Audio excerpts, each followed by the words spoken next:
Usai Red Spark dibantai 3-0 oleh IBK Altos di putaran 6 Liga Voli Korea tahun 2025. Mantan kapten Red Spark yaitu Lee So-young langsung berikan pernyataan mengejutkan usai meraih MVP di laga Red Spark versus IBK Altos. Outside hitter IBK Altos yaitu Lee So-young mengaku tak bangga meskipun berhasil bantai Red Spark 3-0. Bahkan Lee So-young mengatakan jika kemenangan IBK Altos versus Red Spark tidak sah, karena Megawati tak bermain di laga kemarin.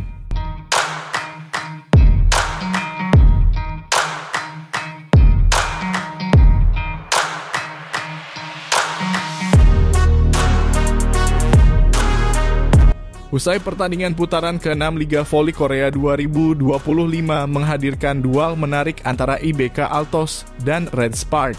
Dalam laga tersebut, IBK Altos sukses meraih kemenangan telak 3-0. Namun kemenangan ini justru menghadirkan kejutan di luar lapangan. Lee So-young mantan kapten Red Spark yang kini membelai IBK Altos mengeluarkan pernyataan mengejutkan yang membuat banyak penggemar bola voli tercengang. Meskipun menjadi MVP pertandingan, Lee So-young mengaku tidak bangga dengan kemenangan IBK Altos. Ia bahkan menyebut bahwa kemenangan timnya tidak sah karena Red Spark tidak menurunkan skuad inti mereka. Pernyataan ini pun langsung menjadi perbincangan hangat di kalangan pecinta voli Korea. Usai pertandingan dalam sesi wawancara, Lee So-young mengungkapkan rasa kecewanya terhadap jalannya pertandingan. Menurutnya, kemenangan IBK Altos tidak bisa dianggap sebagai kemenangan yang sah karena Red Spark hanya menurunkan pemain lapis kedua, bukan skuad utama mereka. Jujur saya tidak bisa bangga dengan kemenangan ini. Bagi saya, kemenangan ini tidak sah karena lawan yang kami hadapi bukan Red Spark yang sesungguhnya. Ujarnya hal yang paling disayangkan oleh Lee So-young adalah absennya beberapa pemain kunci Red Spark. Terutama Megawati oposite andalan Red Spark asal Indonesia yang selama ini menjadi mesin poin utama tim. Saya benar-benar ingin menghadapi Megawati di pertandingan ini. Dia adalah salah satu pemain terbaik Red Spark dan saya ingin merasakan langsung pertarungan dengannya di lapangan. Tapi sayangnya dia tidak dimainkan.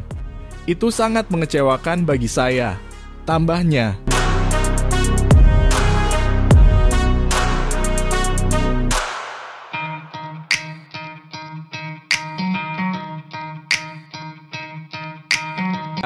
Megawati memang tampil luar biasa sepanjang musim ini dan menjadi salah satu pemain asing paling bersinar di Liga Voli Korea.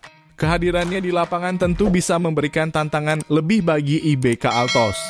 Pernyataan Lee So-young semakin mengejutkan karena ia mengonfirmasi bahwa pertandingan melawan Red Spark adalah laga terakhirnya sebelum resmi pensiun musim depan.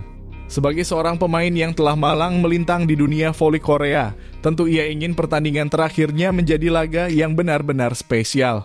Saya berharap pertandingan terakhir saya sebelum pensiun bisa menjadi laga yang benar-benar menantang. Saya ingin menghadapi Red Spark dalam kekuatan penuh sehingga saya bisa merasakan pertandingan yang benar-benar berkesan. Tapi kenyataannya berbeda. Kemenangan ini terasa hambar bagi saya, ujarnya. Meski pertandingan tidak berjalan sesuai harapannya, Lee So-young tetap menerima penghargaan sebagai MVP laga berkat performa apiknya. Ia menunjukkan kelasnya sebagai pemain berpengalaman dengan mencetak banyak poin penting untuk IBK Altos. Namun ekspresi wajahnya setelah pertandingan menunjukkan bahwa ia tidak merayakan kemenangan ini dengan penuh sukacita. Banyak penggemar yang hadir di stadion melihat bagaimana Lee So-young tampak emosional saat meninggalkan lapangan. Menyadari bahwa ini adalah pertandingan terakhirnya sebelum gantung sepatu. Red Sparks menorehkan hasil minor ketika menjalani laga terkini putaran ke-6 Liga Voli Korea tahun 2024-2025. Lanjutan Liga Voli Korea pada Rabu 5 Maret tahun 2025 dijalani Red Sparks dengan melawat ke markas tim IBK Altos.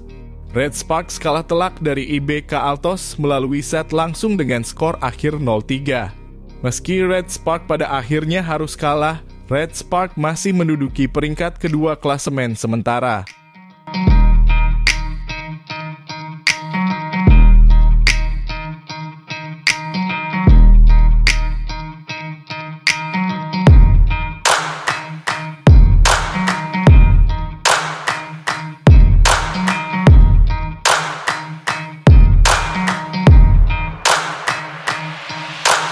Pevoli asal Indonesia Megawati Hangestri belakangan menjadi pembicaraan.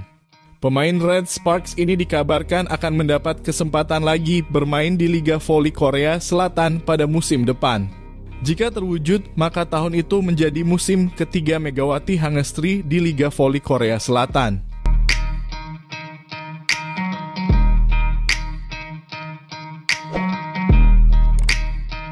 Kabar tersebut tentu membawa kabar baik, sebab berdasarkan aturan liga setempat, pemain asing hanya bisa membela tim yang sama selama 2 musim saja.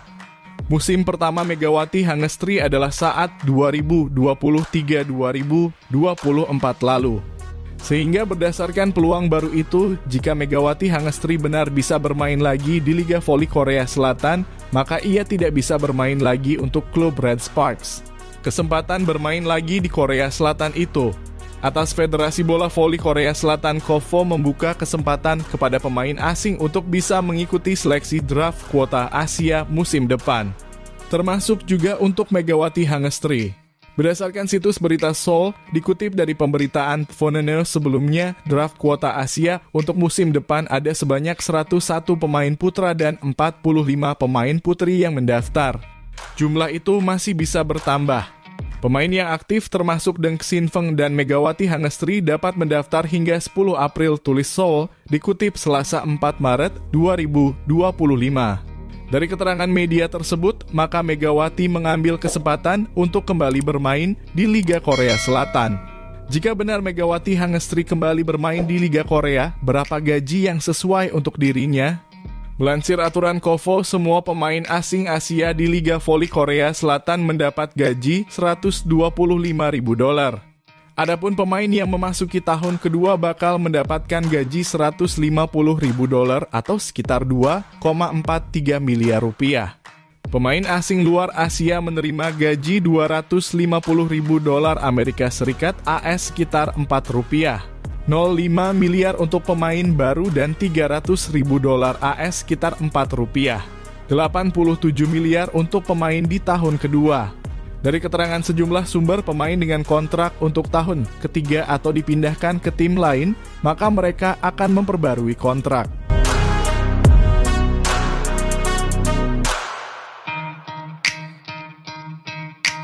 Pelatih Red Sparks Ko Ha-jin nampaknya memilih untuk bermain aman pada sisi pertandingan mereka di babak reguler Liga Voli Korea musim ini. Sebagaimana kita tahu, pada pertandingan menghadapi Pink Spiders hari Sabtu 1 Maret 2025 lalu, Red Sparks menurunkan pemain lapis keduanya. Ko Ha-jin memilih untuk mengistirahatkan Megawati Hangestri, Yeom Hye-son, Pyo Seung-ju, dan Jung Ha-oh yang pada laga kali ini. Beruntung Red Sparks berhasil meraih kemenangan 3-2 meski sempat tertinggal di 2 set awal. Banyak yang menilai jika strategi tersebut dilakukan Ko Ha-jin demi menjaga kondisi para pemain di babak playoff nanti dan menghindarkan mereka dari cedera. Terkait hal tersebut, Ko Ha-jin menilai jika hal itu dilakukan selain untuk menjaga kondisi pemain, tapi untuk memberi kesempatan pada pemain muda. Melansir dari laman The Spike, Ko Ha-jin mengatakan jika dalam kondisi pincang seperti saat ini, kemunculan pemain baru di dalam tim sangat dibutuhkan. Red Sparks sendiri harus tampil pincang setelah 2 pemain andalan mereka, Vanja Bukilik dan Park Eun-jin, harus absen hingga akhir babak reguler karena cedera. Bahkan Ko Ha-jin mengatakan jika nasib Red Sparks di babak playoff nanti bergantung pada kondisi Vanja Bukilik dan Park Eun-jin.